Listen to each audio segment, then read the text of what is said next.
The distal end of the femur articulates with the tibia and the patella. Did you catch that? Let me try again. The end of the thigh bone connects with the shin bone and the kneecap. Better? Yeah, I think so too.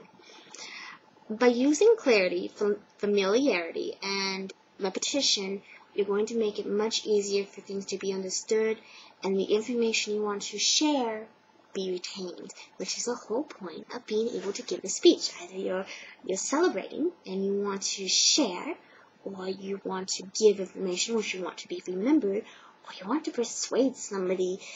You want them to really remember what you're saying then. So being able to put it in a way that those things can be done is very important, and that's how we organize speeches. There's a lot of different ways to do it. I chose clarity, familiarity, and repetition because I think those are three very basic and very key points to start with. Because if somebody doesn't understand what you're saying, none of the other things are going to matter.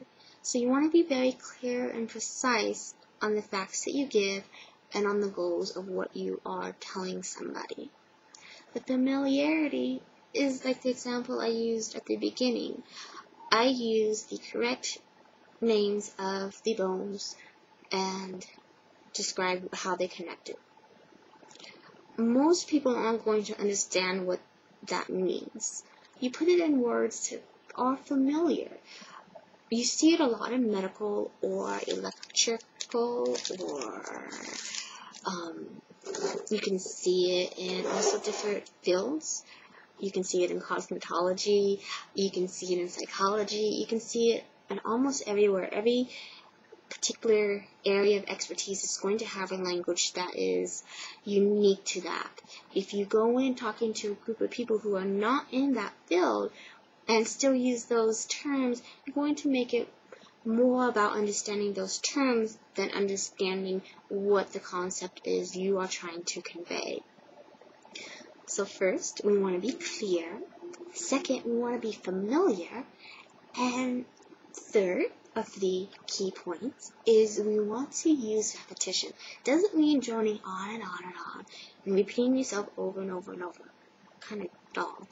Repetition means that you want to repeat facts in a way that is interesting, in different manners, so they can be absorbed in different ways. You can use it by summarizing. You can use it by rewording. But it's going to help people remember, especially the key points of what you are trying to provide them with. So we've got all of 3 points: clarity, familiarity, and repetition. If you use all 3 of these as a base guideline to structure your speech, you're going to be able to go back in and fine-tune it and add in some of the other techniques for organization. But without that foundation, everything else is going to fall apart. The more organized you are, the more you're going to also enjoy giving the speech, which is also always a bonus. So good luck. I hope it goes well.